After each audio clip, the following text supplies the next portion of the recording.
Hi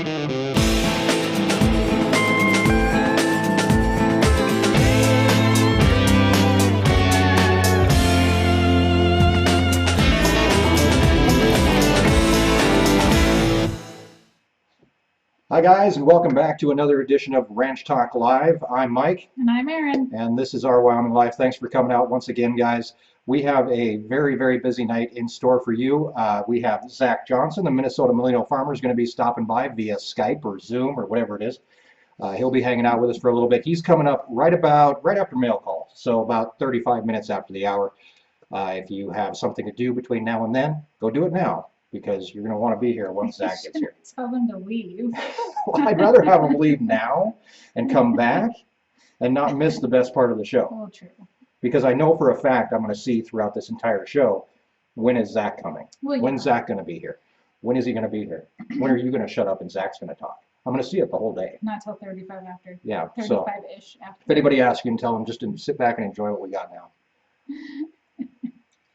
All right, and a few comments there already about the shirt. The new Our Wyoming Life shirts are out. They're available on our website, ourwyominglife.com. You can check those out and get them there. And shirts, what is this?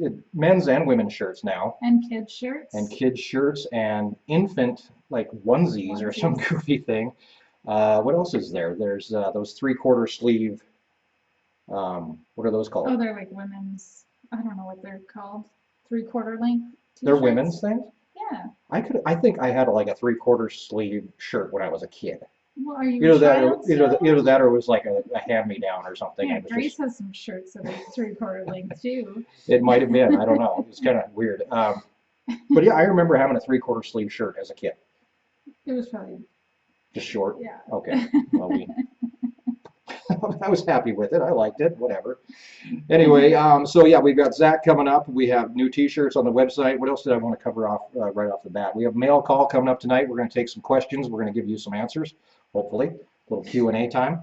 And we're going to talk about the weather that everybody has been experiencing in this area, thanks to what they're calling the bomb cyclone. Yeah. Which is a weather term, I think, because I had never heard that before. But It looked like a hurricane, but it was snow. right, yeah, it looked like and I've got a picture of it. It looks like a hurricane sitting over Denver. Colorado. Yeah, yeah. We were on the northern edge of it, so we didn't get it as bad, but we have some footage of some stuff that happened in the southern part of the state in northern Colorado. Yeah, in fact, Zach Hewitt was nice enough to send us some stuff along with William Dunn. Yeah. Sent us some video from their place down. I think Zach is down around Denver, pretty close to. North, right? North of Denver, and then William is in Cheyenne. So we've got some video that they took for us. They were nice enough to send to us so that we can check that out. And then we're going to take a look. Told you. I think he's making a joke. And then we're going to talk about a little bit how it affected us. We were actually scheduled originally. They told us we were what, 12 inches of snow.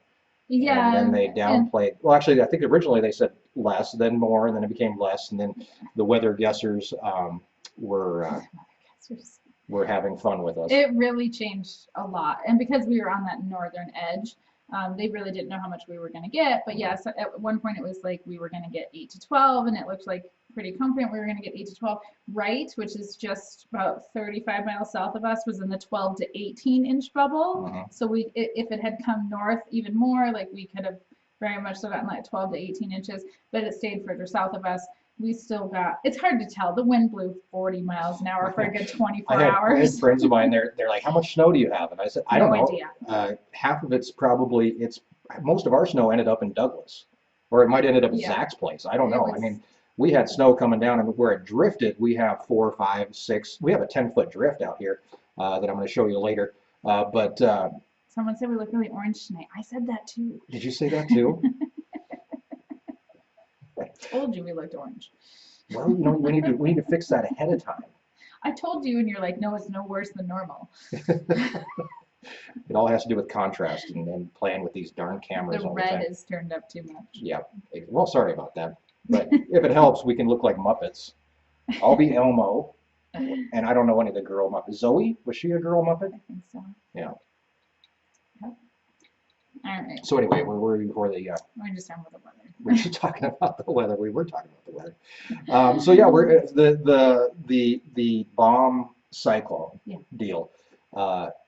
It did come on pretty quick, and there are some people that are calving this time of year. A lot of people that are calving this time of year, obviously, and we don't know how this weather has affected livestock in the area. I've definitely heard that from quite a few people that this was the worst blizzard they've ever seen in their lifetime. And one of the interesting things that, since we just did a video about blizzards, was the fact that the big blizzard that we had in 49, We weren't alive then. well, we weren't alive then, but the big blizzard that came in 49 was only 8 inches of snow here. Yeah. But it was enough to do all kinds of damage, and that's due to the drifting. And further, that again was like further south, there was a lot more snow. Right. In that blizzard. Our biggest blizzard that we've seen was in 2009. Since we've been here. Since Yeah. we've been here, and it was probably in that like 8 to 12 inch range. It was wetter snow than like this was somewhat wet. This was pretty dry snow, but actually. not and the one in 2009 was in April, so a lot more moisture in it. And the winds blew horribly bad in that one. I think it was 24 hours that you couldn't check cows. We lost power for a while. This wasn't as bad. No. We never lost power. The kids did get released from school early yesterday. They had no school today, but really by like noon, the sun had come out. Everything was fine. Like even Grace was like, I think we should have went to school today. Yeah, she said that. She said, I think we should have went to school. This doesn't seem right to me. I thought that was pretty funny. But the sun did come out, the wind went down, and before we came up here, it was a bright and sunny day, and actually some snow was melting. Yeah, it is. So I made up a little video that we can talk about a little bit afterwards, but this is a little bit about the bomb cyclone.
127-mile-an-hour wind. That was actually from Zach Hewitt's weather station at his ranch. That's crazy. In northern Colorado.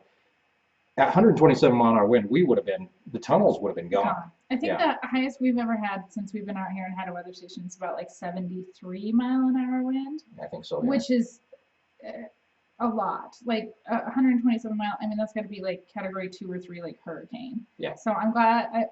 I'm glad you made it through it, Zach and William. I'm glad that it stayed further south because that would have been a real. It would have been really frustrating to lose tunnels again. Yeah, it would have been bad. It would have been bad. Thank you, Ivan, for the $5 super chat. Ivan's down in Sacramento and had to put a new AC belt on his car. I haven't even turned on the AC in almost a year. It seems like. And then we did miss super chat back here earlier, and when is Zach coming? That's from Corey. $10 from Corey. Thank you, Corey. We do appreciate it. I think your question's been answered though. So yeah, the high tunnels are okay. We didn't actually get that much. We got wind, but it was more. We didn't get those gusts. We had a sustained 40-mile-an-hour wind going like crazy. Yeah, for like 24 hours. For 24 hours. And the high tunnels can withstand that, that sustained wind. But those gusts can really do some damage. So What's hard with the tunnels and where we've always lost tunnels is where it's actually in the 60 to 70 mile an hour gusting, and when we get a lot of like shearing winds where the wind change direction. So I can tell when it's bad because the wind generator won't stay steady. yeah, It'll it just shifts, be it'll swings around. be swinging sometimes almost.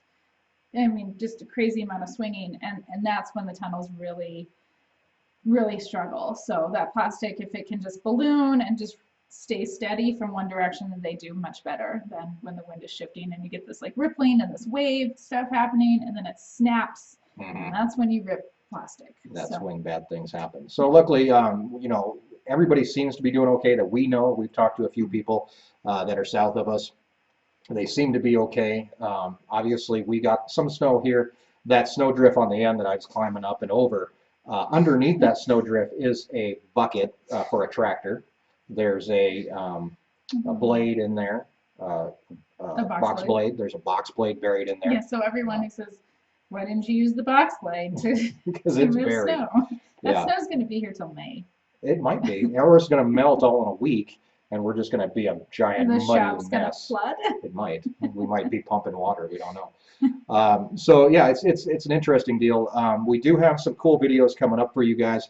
We are expecting to start calving here any day now. It was, if you've been following us for a year, it was this weekend, or well, right about now actually, that we had that first set of twins last year, and we already had a couple calves by then.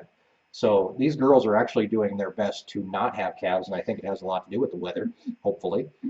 So they're going to let loose any day now. I can feel it. I It's really coming. hope that they keep it together for like one more week. We always hope. We always hope. Pigs are getting ready to go, so that if you saw the last video, what was that, Tuesday? Tuesday's video. We started getting the pigs getting used to getting up into the trailer, and they've been doing that for the last couple of days. And next Tuesday we'll be saying goodbye to the pigs, as we can hopefully just go and close the door. We say goodbye on Monday, but you guys will say goodbye on Tuesday. Right. Hopefully. Hopefully it goes well. We sometimes never know. We're going to, obviously getting them off the trailer is sometimes a bit of a trick. They don't like to take that step off the trailer, which for them looks like a cliff, I guess. But they don't want to get off. So we're going to try a few things to. Well, and there's help at the processor to unload them too. There is help, but I think last year we had, 3 of us? And I mean, picking up a 250-pound pig took all 3 of us to pick up a pig and take it off the trailer because they just didn't want to come off. So it's always an interesting deal. So we have that coming up. Obviously, calving is getting started, and we figured while we're waiting for Zach, we will take some questions and answer some questions. And I saw somebody asking.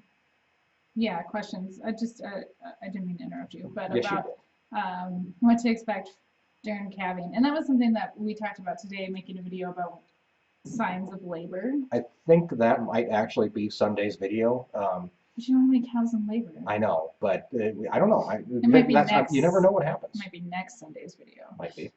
You never know. I mean, that's how calving starts. You look out the window and you go, oh crap, there's a cow that had a calf. I'm already like, that one's 10 feet away from the other ones by themselves. Yeah, that one looked at me funny. So if it was a little bit nicer weather, obviously we wouldn't be worried about it so much. But because, with this blizzard and everything, like extreme conditions to be born in. Yeah, it could be a very bad day for a cow and a calf. I mean, even like today, if there would have been a calf born, it probably would have been pulled off the mom and just brought straight in. So yeah, and then bring the mom in. Right. I mean, it's just one of those things. So let's answer a few questions. You see any other? I saw a question asking about four-wheelers and horses. Our horses we don't use for moving cattle. For me, being just by myself, a lot of times I just have to get going. Four-wheeler's the way to do it, or the gator if it's working. I did get the new water pump for it. I haven't put it on yet. But that's on the list to get that thing put on. You're still using the gator? You can use the gator for a very, very limited amount of time. But yeah, it's one of those things you have like 5 minutes if you have to use it. So short trips. Yeah. Oh shoot, I had a good question. No, I forgot it. We scroll up. Really scroll. One thing I do want to do is thank everybody here and welcome everybody who is new. I know that Zach mentioned on some of his social media that he was going to be here tonight. So anybody here that's new, please subscribe. If you don't know what we do, we put out videos 3 times per week, all about the ranch life, cattle, gardens, pretty much everything that we do around here. And just trying to get people to get a little bit closer to agriculture, and it's, we always say it, it's explore the ranch life and escape the ordinary. Yeah, and not just gardening in the home gardening scale. I farm for market, so we attend our local farmers market every week in the summer and once a month in the winter time. And yeah, so yeah, there's a lot going on. We garden a substantial amount of square footage. So in the garden, you mean? Yeah. Yeah. There's a big garden. The question I saw that I wanted you to answer was, will all this moisture help with hay fields? It could. It So really talk about frozen ground. Yeah, it really depends on what happens first. Does the ground thaw, or does the ice and snow melt? Well, obviously the snow melts and the ice melts. That, because the ground is frozen, flows right off and ends up in reservoirs, that kind of thing. That's good too. That's good for cattle. It's good for winter or summer water. We want reservoirs to be full. So the runoff is good. Now, hopefully, the hope is that everything kind of lines up here. It's like the whole, all the stars need to align. But you get that snow melt, the ice melts, you get the runoff in the reservoir. Now your ground thaws. Now you get some more wet snow on top of that. That snow, when it melts, should go right into the ground. And it just depends on how deep the frost was over the winter, how long it takes that frost to come back out. Sometimes you'll see us just going out and digging a hole in the spring just to see if there's frost out there. And so that's really how everything has to align. Then of course we need spring rain, and we need sunshine, and we need the right temperatures for hay. But there's that that perfect storm that kind of needs to happen. Rain about the second week in April. So around the 10th of April is when we really need our rain. By that point, the frost has at least come out of the ground enough, because it comes out from the top and then goes down. Right. We bury water lines here 6 foot deep. Yeah, so the frost line is anywhere between 4 or 5 foot. And that all depends on how much snow you have and how cold it gets, because actually years that we have a lot of snow and the ground stays covered with snow, our frost doesn't go as deep because snow is an insulator. If you have an open winter and cold temperatures, that'll drive the frost deeper. We have a water line that runs to our house that comes straight across the yard. We drive across it constantly. That water line's buried at 9 feet, because the more you're driving over it, the more you're driving that frost down too. We learned that one the hard way at the North Ranch at one point. Yeah. So, it's just the whole trying to get hay. It's not bad to have moisture now. I mean, I'll take moisture. We need moisture now, but we have to. It really doesn't matter for hay production. It doesn't make a substantial difference in hay production until we get to about the second week in April, and that's when we need moisture, whether it comes in snow or rain, because we're still 5 weeks out from frost date by the second week in April, but we need to start having consistent precipitation April, May, and June. So yeah, that's the magic to hay. That's the magic here anyway. And it has to be 75 degrees come like June 1st. We don't ask much. Also, it's really funny because we went a lot of years and we had great hay, and then the last 3 years has just been really kind of crappy, and you just think it cannot happen 3 years in a row. It cannot happen 4 years in a row, can it? Does the hay know how to grow here anymore? I think that this year we're going to have more hay than we know what to do with. Oh gosh, I hope so. That'd be nice. Oh, it would be so nice. Definitely. It would be such a change. Yes, it would. Is the Airbnb house almost done? Well, Dave and Tammy left before we got it done. Yeah, dang it, Dave and Tammy. We ran into a couple issues over there, least of which getting electrocuted. But that actually didn't electrocute me. I didn't even get a shock. But it was impressive. In fact, Nick, our friend who's an electrician, saw the video and he said, "Wow, that was a nice one." Yeah, he was pretty impressed. Congratulations. But yeah, we ended up pulling out all the appliances. We found out that the appliances that we bought, the oven that we bought is too big for the hole. Oh, really? So I have to reframe out where the oven, it's like a in-the-wall oven type thing. You can fix it. I can fix that. We need to put the dishwasher back in, get the new stove top put in.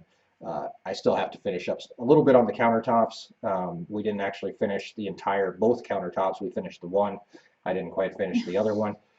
So I got to get that done. And then there's a few little tiny, just basic things that And we really need to need done. furnish it. That's the big thing, is gathering. Yeah, if you listen to our last podcast, we talked a lot about the Airbnb and what needed done. And It's odds we and talked ends. for a long time about what needed done. There's a lot of crap that needs done, so it's really Odds and ends. a little ridiculous. You know, you think you're really close. You know, just like when you build a new house or you move into a new house or something, you know, it's like, we're almost done, we're almost ready. And the list is actually quite long. Little stuff, nothing major. Obviously, we have a house and it's standing and major repair work has been done. Yeah. From Trevor Strother, hello from Louisiana. Trevor, Hannah, and Gary are watching here. Ready for the ranch roundup. Is this a colder than average March for you all? You know, I would say so. Yeah, so February was super cold. We only had 7 days that got above 0, not even 32, but above 0. So we have had Monday and Tuesday were great, gorgeous. The flooding has started. The mud season is A little bit. coming. It's ice season right now.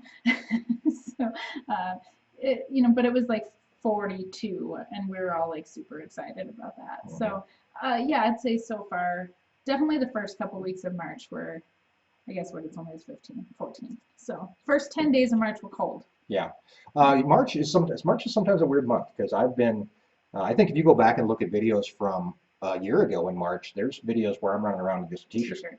So it's very, Well, we were looking at weird. like Google Earth the other day and like, you know, how like looking at like different pictures of like how far, like it's funny to see Google Earth and like you go back and see all the construction of new stuff, and it was like beginning of April and it was gorgeous, and like we were building a high tunnel and green grass. yeah, and green grass, and we're under feet of snow here still. Yeah, exactly. Let me scroll up just a little bit because I missed a couple questions that I do want to hit here. 7:22, we're still doing good. I'm going to graduate in May, go on a road trip vacation to meet some of the people from my favorite farming. You know, it's not a bad idea. I would definitely say, yeah, message people, get in touch with them ahead of time, see if you can stop by, say hi, you know, see what they're doing. Obviously, everybody's got their own lives, so you know. Us taking visitors largely depends upon what we're doing, and we're working on some stuff to make visiting the ranch more accessible for you guys. Coming soon, more details. Yeah, there's always something in the plans.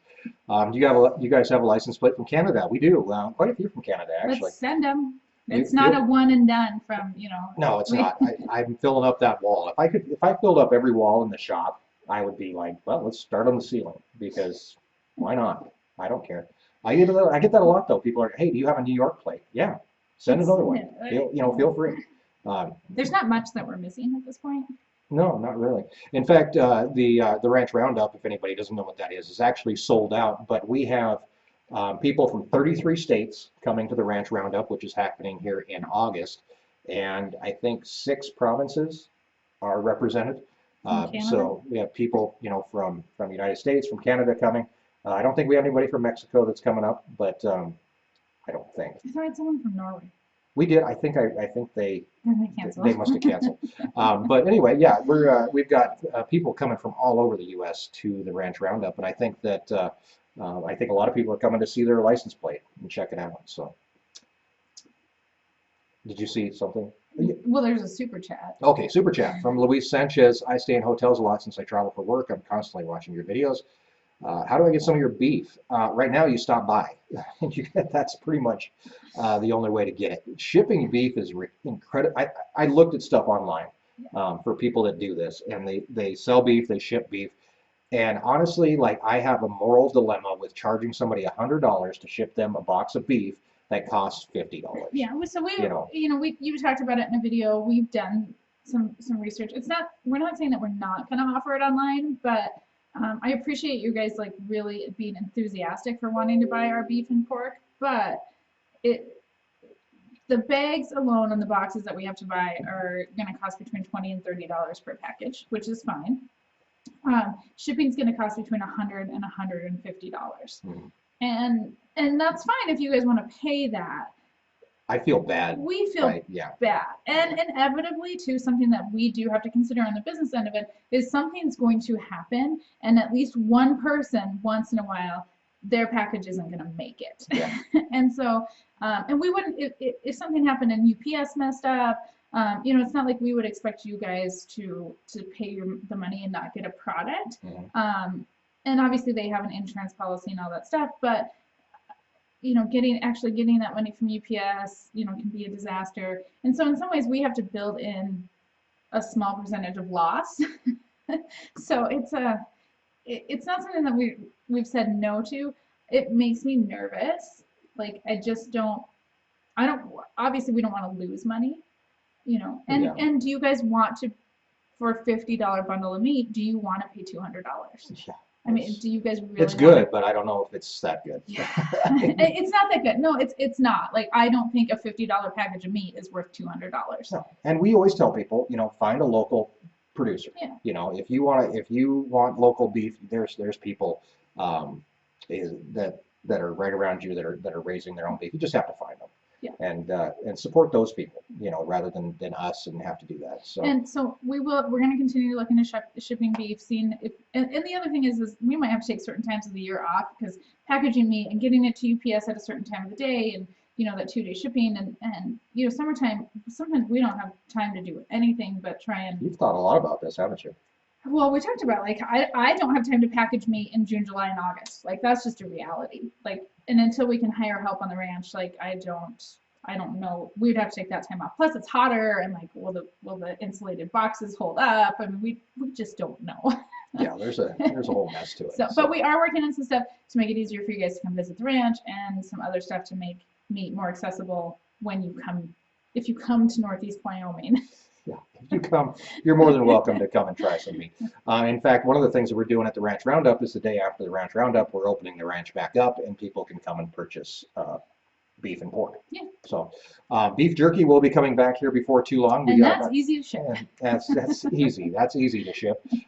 So beef jerky will be coming back here, in about a couple months? Once we get I don't know. the Are you steers training done. the steers every day? Yeah. It's largely dependent upon you. Yeah, exactly. So we have that going on. Beef jerky will be back, and you know what? Hold on more. I tell you what, the Airbnb is not being booked yet, but it will be, and we're actually going to go through the Airbnb company for the booking of the house, which will work out pretty well for us. But we're going to have other things that we can offer along with that for you to come out and do. So I think it's going to be a lot of fun, and it's going to be an exciting summer around here, because there is going to be a lot going on. There's a comment I want to say. Corey Shellman will work for a room and a home cooked meal. I'm going to burst everybody's bubble, and if you come and you stay in the Airbnb, we'll sell you some beef and some pork, but I'm not going to cook for you. I mean, it's just not. We're not running. We're running. It's not a bed and breakfast. Yeah, it's not a bed and breakfast. Yeah, I mean, B&B is air bed and breakfast. So maybe we should stop calling it an Airbnb. Well, that's the company we're going to use for the booking. Okay. Well, not my fault. They picked the wrong name. But yeah, it's not going to be a full service. There will be no breakfast, lunch, and dinner cooked, unfortunately. We've talked a lot about like what we want the summer to look like, and how realistic there's only 24 hours in a day, and our family takes priority, and the ranch takes priority. Right. And as much as and YouTube takes priority, this takes a ton of our time, those 3 commitments. So yeah, exactly. So let's see. Another super chat. Another super chat from WYS Kren. I see you at my school, but I'm too scared to say hi. Come and say hi. Yeah, it's actually fun. I don't know which school they're talking about, because we have kids in 2 different schools. I saw they must see when you preschool. Oh, preschool. Well, that I can understand. I mean, you are an awesome typer. Are you in school? Are you a teacher or a parent? I imagine if they super chatted us, it was probably a parent. I hope a parent approved that super chat. Yes, exactly. Or somebody's going to yell at us next time we drop off a kid. But no, feel free. Come on up, say hi. We get a lot of kids at Pronghorn that come out and say hi to me when I pick up the kids, and they've got jokes for me and all kinds of stuff. So it's a lot of fun for to hang out with them and give them a view that there's maybe they don't see every other day either. So let's see. Wow. Do you make your own steak sauce? No, I don't. I have never made steak sauce, and I don't like steak sauce. I do. I mean, like, I don't. Well, you make like marinade. I don't like bottle steak sauce, but like I throw some steak sauces in a pan and mix my own steaks. I don't know if it's really making my own steak sauce. I blend some steak sauces, but like rarely. You don't even remember what I'm talking about. Steak sauce. Yeah, I don't know. I don't like steak sauce. I like steak.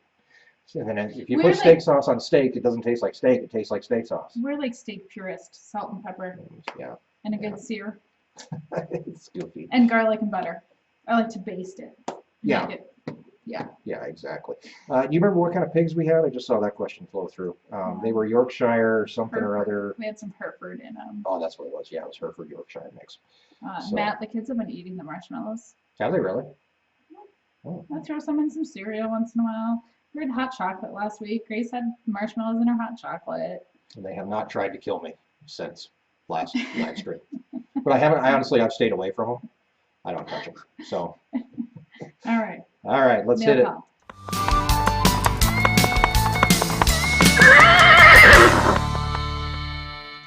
All right, hold on. It's over here. I'm ready. Get it. There we go.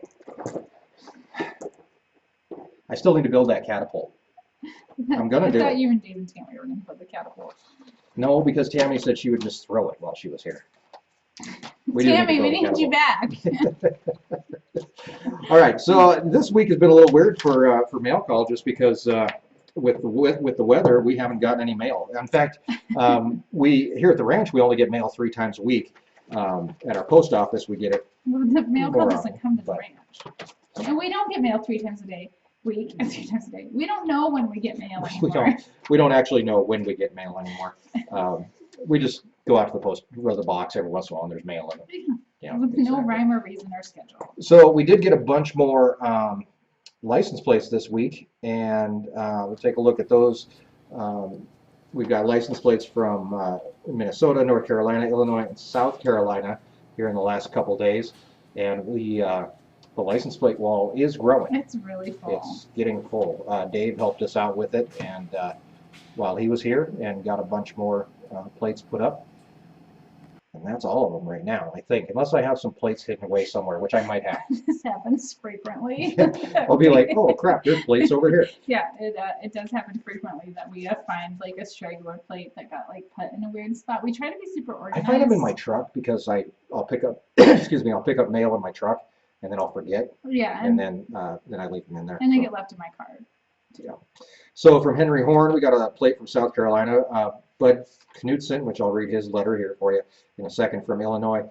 Steve Brown, North Carolina, and Mary Pulford from Minnesota, which was that really cool Minnesota, the bird one. I think it was like a duck thing or something. I can't remember what exactly it was, but it was a cool one. So we got a note here from Bud, sorry.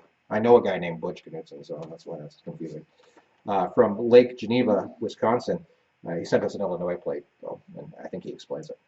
I hope this plate makes it to your wall. I was raised in Illinois, and I had this plate hanging around, so I hope you like it. Keep up the great videos. You really show the American way. Have a great summer. Would love to visit in August. So, very cool. We also got this week, and we've been doing this for Mackenzie here. I need to start some sort of board for her, but people have been sending her police patches and fire department patches and ambulance patches. So she's been collecting those. This one is from the Chicago Police Department and was sent to us this week. So if you work in law enforcement or fire department or something like that, and you'd like to make a 6-year-old, 7-year-old's day, She's 8. she's 8. Wow, missed that by a mile. Make an 8-year-old's day. 6, 7, and 8 8. and 9 and however old she is now. She's telling me I'm almost 10. Did she really? No, No, she's not. honey. But anyway, if you'd like to make her day, you can always send her patches. So she is collecting those. So I found a big pile of those the other day too. Did you really? I was cleaning out mail call stuff and just organizing it, and I was like, oh, here's that pile of patches. yeah. So yeah, we need to do something with them. With So, the patches, yeah. right? We do. All right. Really quick, coyote problems. They're still out there running around. I did get a couple shots at one here lately, and I might have got it. The But blizzard, really screwed with. they've really kind of been hunkered down too with the cold weather and stuff like that. When we get a blizzard, it's like a day of prep to get ready for the blizzard, and then the blizzard, and then today was like a clean out day, and so. Oh, yeah. it's a loon. It was a loon that was on the license plate.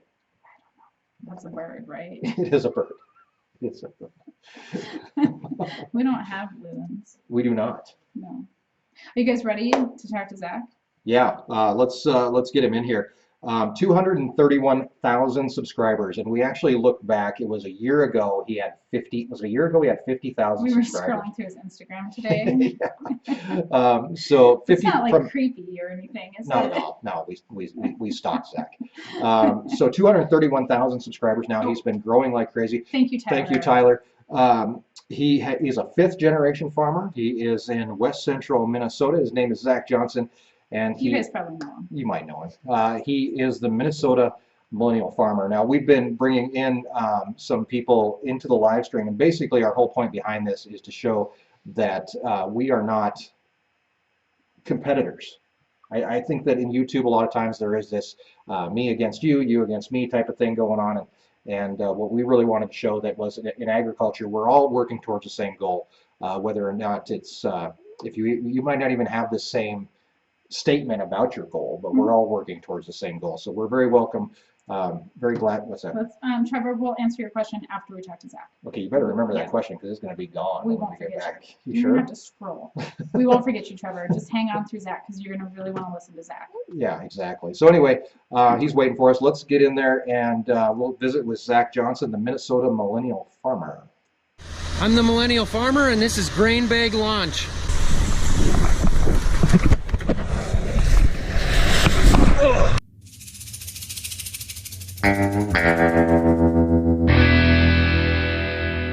How's it going, guys? It's going good, man. How are you? I am good. Thanks for having me on. This will be fun. Thank you for being on. I know that even through this live stream, as we've been getting going here, everybody's been asking, "Where's Zach? Where's Zach? Where's Zach?" And I always thought I was the star of my own show, but I'm not. The star tonight is you, man. We've watched your YouTube channel for the last year or so, and just watched you skyrocket. Is there any explanation that you have whatsoever on what it is about your channel that makes it different, and why people watch and subscribe? No, I get asked that pretty frequently, and I always tell people, if you can figure it out, let me know, because I really don't know for sure.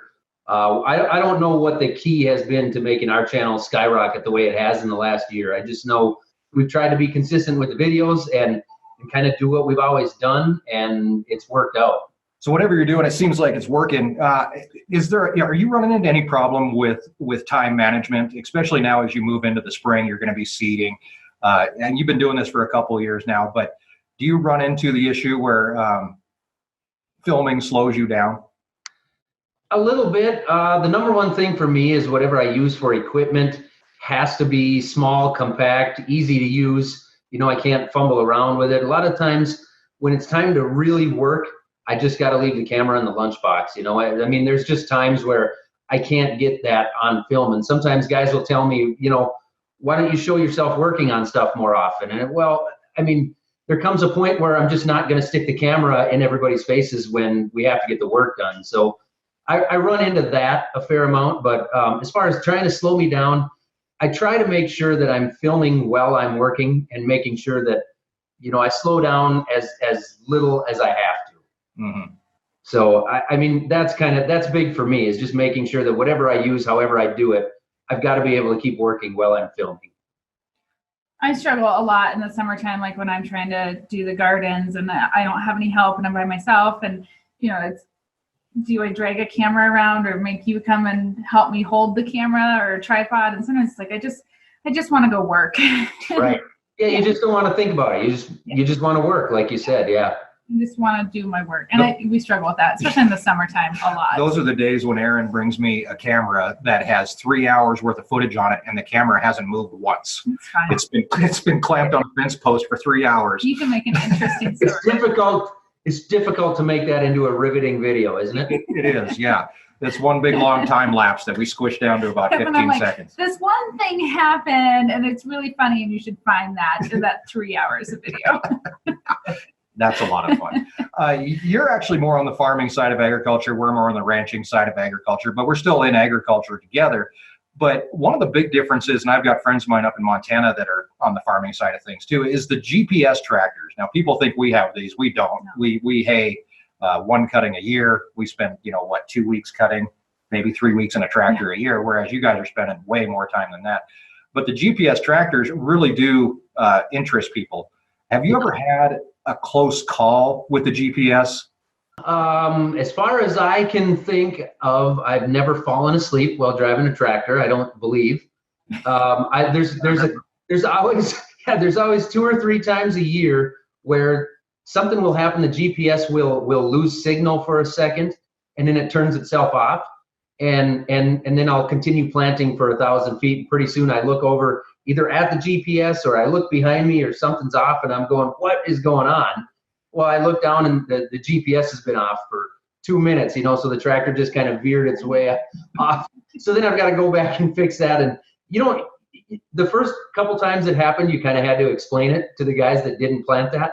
When the corn came up and they're going, what did you do there? But now they understand. They go, okay, the GPS turned off on them right there. So 2 or 3 times a year you have that happen, but most of the time, so far I've never fallen asleep and run into a drainage ditch or anything like that.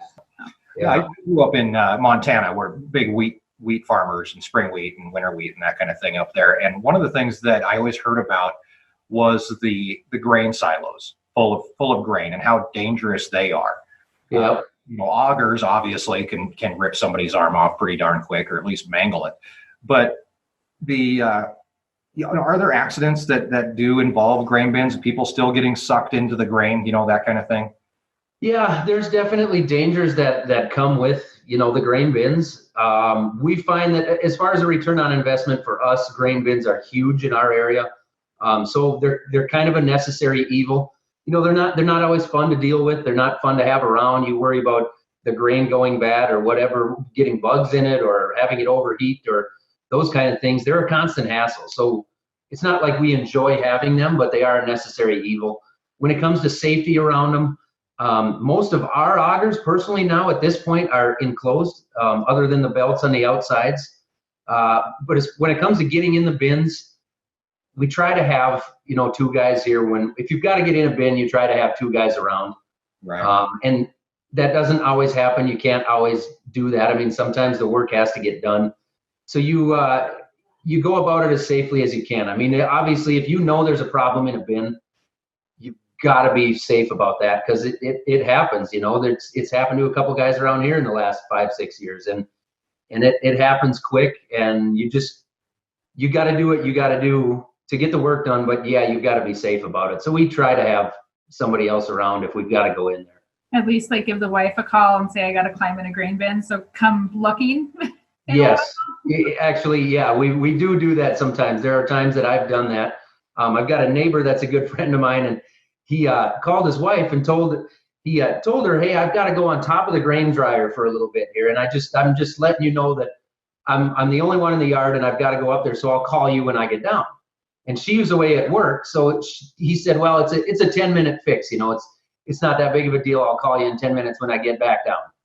And he was up there working on the motor, and something happened with the motor and the reset on the motor, and it kicked in when he was working on something, and it grabbed his glove and it pulled his arm into the pulley.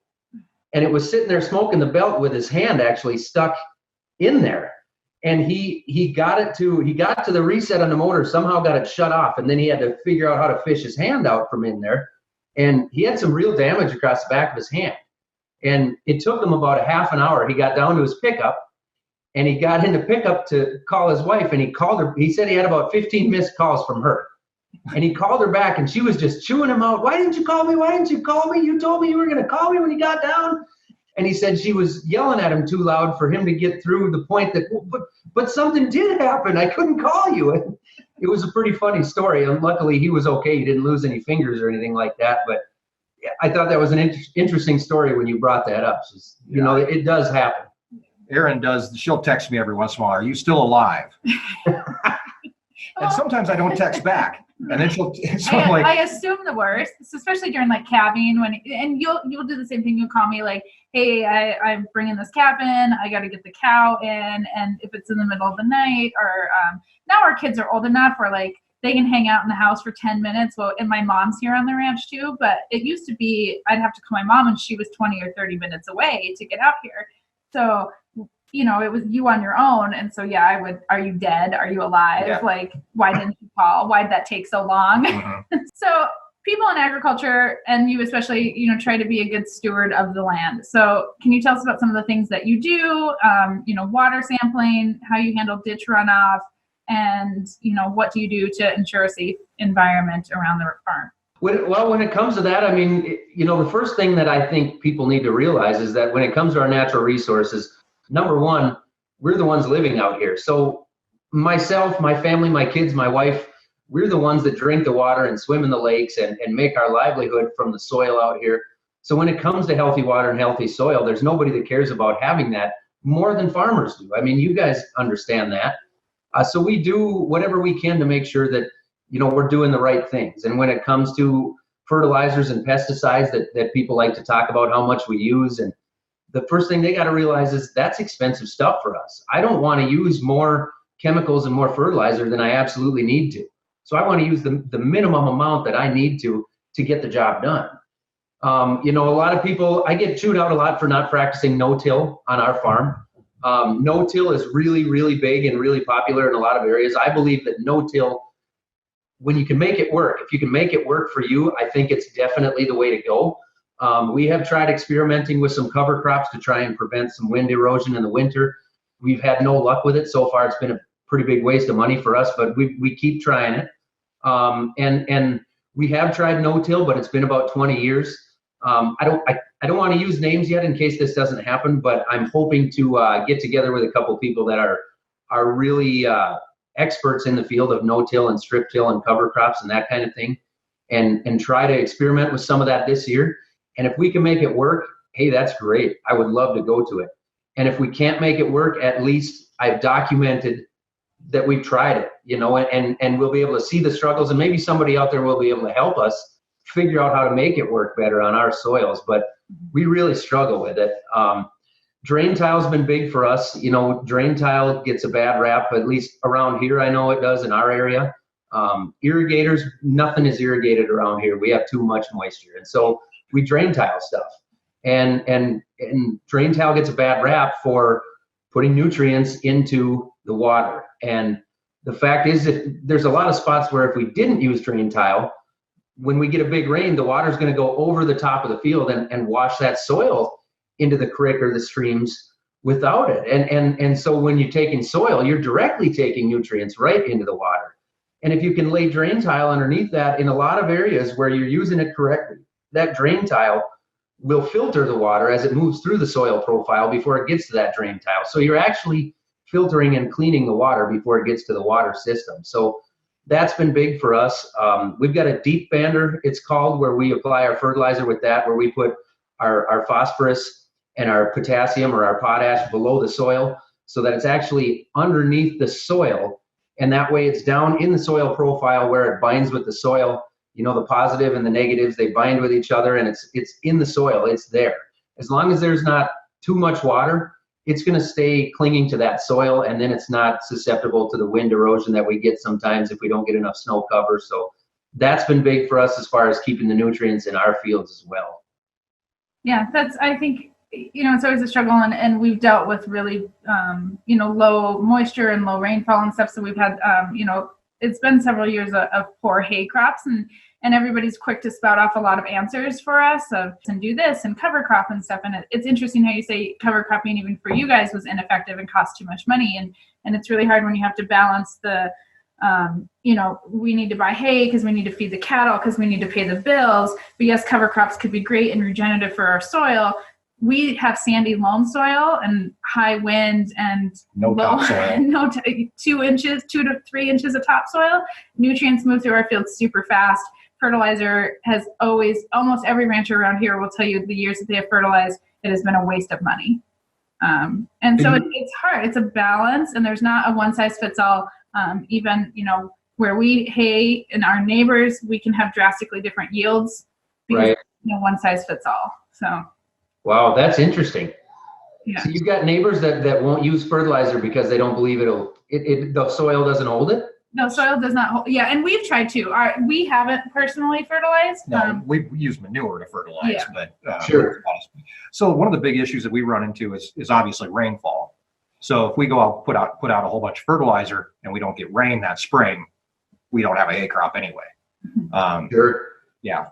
Off the subject of work, somebody told me that you drive a race car on the side. They said there wasn't a whole lot of videos out there about it, but they did. I think the exact words that you drive a mean race car. So I've been driving dirt track cars since I was 15 years old. We started at our local track here. I raced go-karts on dirt before that. And then when I was 15, we got the full-blown car. We went to, it's called a Midwest Modified around here.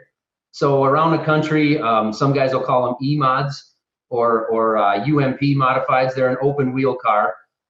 And then after that, we ran that for a few years, moved up to the dirt late model chassis. Anybody who knows dirt will understand what a dirt late model is. There's the World of Outlaws and Dirt Car. They've got their touring groups there. We ran that for about 12 years, had a ton of success with that. It went really well. We raced all the way from Saskatchewan to Kentucky with that thing. Had a lot of fun and raced locally, had several good years, and actually just sold that about a year ago. So that was the car that Dad and I owned together. And now I'm driving, I'm actually back to driving what we call the modified here. And I'm driving that for somebody else. And so we're having a lot of fun. Kind of took it back to a little bit more local, where we kind of stay within 100 or 200 miles of home here. You know, I've got 3 kids now and a niece that we're fostering. So it's not as easy to just go on the road and do like we used to do back 6, 7, 8 years ago. Dad and I would hop in the rig and we'd be gone for 10, 11 days straight, going through Estevan, Saskatchewan, and Minot, North Dakota, Jamestown, Fargo, Dickinson. We ran a couple tours up through North Dakota. That was a lot of fun, and we had a ton of fun with it, still have fun with it, but we're back to running more locally now. I've got one video that I've done on my channel where we took the car down to Humboldt, Kansas. So there is one video out there. It'll be about exactly a year old now if you go way back. And otherwise, there are some videos out there of me racing, but they're not. They're videos that were done, you know, that the track did or that a series sponsor did or something. But I'm in those races. So there's videos of me racing on YouTube, but you know, you wouldn't know that it's the Millennial Farmer or Zach Johnson unless you really knew what I drove and you knew how to watch for me. All right, we just got a little bit of time left, so I really wanted to touch on this fact. And you named your channel the Minnesota Millennial Farmer. Now, Yep. Almost at this point, when people hear the word millennial, it's almost like a bad word. Yep. I don't really so much. I mean, I know a lot of people, different ages, things like that. I mean, millennial for me is not a bad word. It's just it's gotten a bad rap in some way. Right. But if you could go back in time, would you change the name of your channel? Not at all. No. When I started the channel, and I talk about this for anybody out there who's seen me talk, I've been doing some talking this winter, and this is one of the first things I address is, you know, I get asked all the time, why did you put the word millennial in your channel? You know, why would you do that to yourself? Well, I knew that, you know, companies and people are interested in millennials. I mean, negative or not, it's a buzzword. Companies want to know what millennials are doing. We're the largest generation in the country now. We're the up and coming generation. So what we decide to do will dictate the direction that this country goes. And as much as I wanted to stick up for agriculture, I also wanted to stick up for my generation and show people that, hey, being a millennial is not automatically a bad thing. There are still millennials out there who take a lot of pride in working hard and take a lot of value in working hard for the things that you get in life. And we're still out there. We still want to work hard for what we have. And just because millennials do things a little bit differently doesn't mean it's necessarily wrong. You know, now we bring on some of the negative stigma by ourselves. You know, I mean, we mock the baby boomers for not understanding technology, and then we depend on our cell phone for literally everything. So we do it to ourselves in a way, but you know, just like I say, just because we do things differently doesn't mean it's wrong. And so I really wanted to stick up for my generation as much as I do agriculture, because there's a lot of millennials out there that are willing to work hard and that take pride in that. That's very cool. Well, thanks, Ben, for coming out with us today. We appreciate your time, of course, and tell people how they can find you, where they can find you, all the different social media branches that you live on. Well, the first thing would be YouTube, MN for Minnesota Millennial Farmer. If you type in Millennial Farmer, it'll pop up. You just got to figure out how to spell millennial. That's been a tough one for everyone. Same thing on Instagram and Facebook. I've got the pages there. I do have a Twitter. I believe it's @FarmMillennial on Twitter. I'm a lot less active on Twitter, but I have started getting into that recently. You can find me on Snapchat, but most of the time, if there's anything on Snapchat, it was probably my wife that put it on there because I just can't get into Snapchat. I just can't do it. Well, thanks, Zach. We really do appreciate it. Is there anything else you'd like to add? I think we pretty well covered it. I really appreciate you guys having me on here. I think this is a cool thing you're doing. Well, thank you, sir. We appreciate it, and we'll talk to you soon. Thanks, guys. I love making new friends. Yeah. And I think that we made a friend there, and I hope that we get to see more of him. Why are you laughing at me? Will you be our friend? I didn't ask that.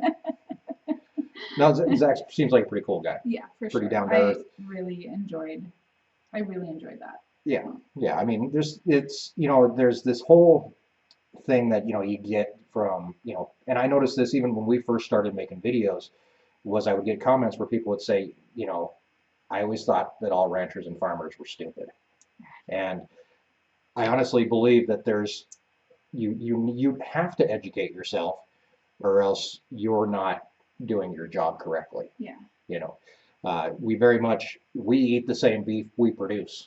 And not only do we eat our own beef because we all have bad habits in our lives. I probably eat too much chocolate and drink too much coffee, but we feed it to our kids. Right. And so I think that's the true testament is, I think farmers and ranchers are much more connected to the land and the products that come from the land. And so not only do we eat it, but we feed it to our children. Right. So. Exactly. I mean, it just makes sense that we want people to know more about what we do, and there is so much misinformation out there that's put out, whether it's about GMOs or fertilizers or whatever it is. I mean, there's so much misinformation put out there that it just makes sense that we all start gathering together and being able to voice our message and give ourselves a voice. And be able to combat that, because it doesn't make any sense to me. Yeah, and I commend Zach for stepping up and taking on that role of saying, I want to be an advocate for agriculture. We really firmly believe in that too, that we want to be an advocate for agriculture from a different perspective. Not all agriculture is the same. Neighbor to neighbor. It differs from area to area. Yeah. And so it's something that we all need to do collectively. We need to build a strong voice for agriculture, and I think we're very lucky that we have a platform such as YouTube and Facebook and Instagram that we get to do that. It's a lot easier for people to connect nowadays than it was 10, 15 years ago even. So. Exactly. And there still are people, and I'm not going to name any names or anything, but there are people on YouTube that or any type of social media that consider themselves to be advocates for agriculture, but don't want to work with anybody else. They want to be that, they want to sell their book, they want to sell their program, whatever it is. And I don't feel that way. I think that we all need to work together to get the same message across, because some people are interested in farming, some are interested in ranching, some are interested in gardening, beekeeping. I don't care what it is. Yeah, and we don't have all the answers. We have our perspective, and I think we have a general knowledge of how agriculture works from other perspectives a little bit more than other people do. Talking about how things don't always work, but they might work for your neighbors. We see that on a day-to-day basis. So, exactly. All right, we got a couple super chats to run back. Everybody's reminding me about super chats. Thank you, Zach. Though that was great. I did see the super chat about Zach's hair. Thank you very much for that. I can't remember who put that up there, but I did see that. Thank you for that. I might have to go and get a Zach wig. But if I did that, that would come off as creepy, probably. It's a little too, will you be my friend? Yeah, exactly. There was a question back right before we started talking to Zach about pulling calves. And we obviously, you don't want to do that. That's one of the things you don't want to have to do. And we've been really lucky the last couple of years. I haven't really had to pull a calf. There's been a couple that I've helped along, but it was more of a, this is taking too long, let's just get it over with type of thing. I haven't had a cow that I really had to get in there and work on. And one of the ways that we combat that is by buying bulls that have lower birth weights. So this is kind of a double-edged sword, because the smaller the calf is when it's born, the longer it's going to take to gain weight. And by the time you sell it, you want it at a certain weight and all that kind of good stuff. but I really do consider that having a calf smaller Mhm. is easier on the cow. It's easier on the calf, and in the long run, the benefits outweigh the negatives I on think that aspect. something you have to consider too, if you have a cow that you're having to pull year after year after year, you might consider selling that cow. Right. She could have a very narrow birth canal and narrow pelvis, no fault to her, but it might just not work for your operation if you don't want to be pulling calves all the time. If you're comfortable with it, if it's an easy pull, yeah, fine, pull it year after year. There's definitely easy pulls and really hard pulls. Yeah. Have you ever pulled a breech? Yes, we Yes. pulled a breech. I have plenty, That's couple times. the worst is pulling a breech. Okay. And twins is difficult too. Just trying to Figure it out, four yeah. arms and two noses and get everything going the right direction can be really tricky too. We always hope that you don't have to pull calves, but at the same time, I hope for the channel that you guys get to see what it's like to pull a calf. It is. It's one of those things that I'm going to sound like a total wuss here, but it's a very emotional thing because there's a lot of effort involved in it. Yeah. And it's you helped this calf be born, but there's so much relief at the end of it that you're holding a calf that's alive, that's wants to be with its mom, and it's a very it connects you in a way that very few things do. I think one of the most exciting thing and most stressful things is if you have to bring a cow in and say that's a hard like right now, if we had to bring a cow in, disaster, just because you can't get gates closed because of snow. Right. That's all going to hopefully change here in the next week. But when we do that together and that you get her in the chute finally, and especially she's feisty because she's in labor and she doesn't want to go in. They never go in super easily. Once you get them in and you get gloved up, and I think the first question always once you get in is the calf alive? Right. And that right there determines if it's. And you can still lose that calf. It's not a guarantee that calf is going to be born alive, but that's a super stressful moment. Oh yeah, yeah. And the funny thing is that there's things that don't even make it on the channel. Last year we had a cow that I videotaped it, never put out a video about it, but we had a cow that I couldn't get the calf out of, and we ended up having to do a C-section on this cow, and yeah, she was standing there, she was wide open, and it was a very emotional thing. So I mean, what you want to do is not have to pull calves. That's kind of the whole point to it. So, and if you do have to pull them, you want to make it as easy as possible then as well. So I don't like using any type of mechanical means if I don't have to. We've never used a calf puller. They're great. If I had to pull a calf by myself, I would have to use a calf puller. Right. But you generally don't have to. No, but I've been in some interesting positions trying to pull a calf. Yeah. And we usually do it together. That is one time where I will definitely come out and help. Drops everything and comes out. So yeah. Thanks for everybody for coming out tonight and hanging out with us. Of course, we invite you to explore the ranch life, escape the ordinary, subscribe, check us out on Facebook and Instagram and all that good stuff. I guess you can even check us out on Twitter if you'd like. I should probably be better about doing Twitter a little bit. But you can check us out there. T-shirts for sale now on the website, brand new logo. And you can check those out. Yeah, this is our new logo. I mean, you guys have probably seen it. It's like all over the place, but yeah, it was time to freshen things up. Something new. So you can check those out, ourwyominglife.com. Be sure to go check out Zach's channel if you haven't done so yet. It's Minnesota Millennial Farmer. Don't bother spelling any of that. Go to YouTube, type in MN. It's the first one that pops up. And then you don't even have to spell millennial. So that's pretty much it for us for tonight. I want to thank everybody for coming out once again. Thanks to our boys in blue, our moderators that come and show up. They don't get paid, but they help keep everything on the straight and narrow. Obviously, kids do watch this channel, so we try to keep everything as clean as we can. Sometimes that doesn't work with Erin here. I didn't do anything tonight. Not tonight. Not tonight. She's been good tonight. But you didn't do any drugs tonight. You're crazy. Thank you, JB Welder. Hey, JB Welder was the hair comment. Yeah, thanks, man. The other thing I was going to address really quick was somebody did mention about that cowboy hat in the house. Oh, yeah. I don't wear my cowboy hat in the house except for during live streams. I've tried not wearing it, and people are like, who the heck's that guy sitting next to Erin? So I put the hat on. Yeah, I mean, it's your on-camera It's your outfit. It's my outfit. All right. Thanks for coming out once again. We will be back on Sunday with a brand new video, and Tuesday we'll be moving pigs. So we got a lot of stuff coming up. Of course, calving season is just around the corner. And gardening season. And gardening I season. like- Erin got a box of I got seeds today that are just ridiculous. So and you'll probably see tomorrow on Instagram and Facebook. $600 of seeds came, and I'm not. $600 worth of seeds. I'm not down yet. So yeah, we're gonna gardening season. I'm gonna take stuff out to the high tunnel tomorrow. So we're gonna get going, not on summer crops, but still on cold weather crops. But it's time to go. Hopefully we can start making some compost. Yeah, we'll do that too. Projects that's been delayed. Hopefully that will. We might do that for next Thursday's video. So. Exactly. Do me a favor, hit that like button. That does help. It actually tells YouTube that you like this, and somebody else who likes videos like you could come find us just from you hitting that likes button. So thank you very much. Have a great night, and we'll see you soon. Until then, I just screwed up my whole ending. Yeah, thanks for joining us on our Wyoming Life. Thanks for joining us for another edition of Ranch Talk Live. Please subscribe and join us as we continue to explore the ranch life and escape the ordinary. Special thanks to our moderators and the members of the Barn Owls, our special advisory group that helps us behind the scenes. If you'd like more from the ranch, you can find us on Facebook and Instagram, as well as on our weekly podcast, Beyond the Ranch, available wherever you listen to your favorite podcasts. Don't forget to check out All Things Agriculture, a special Facebook group where you can ask questions and learn about agriculture all over the world.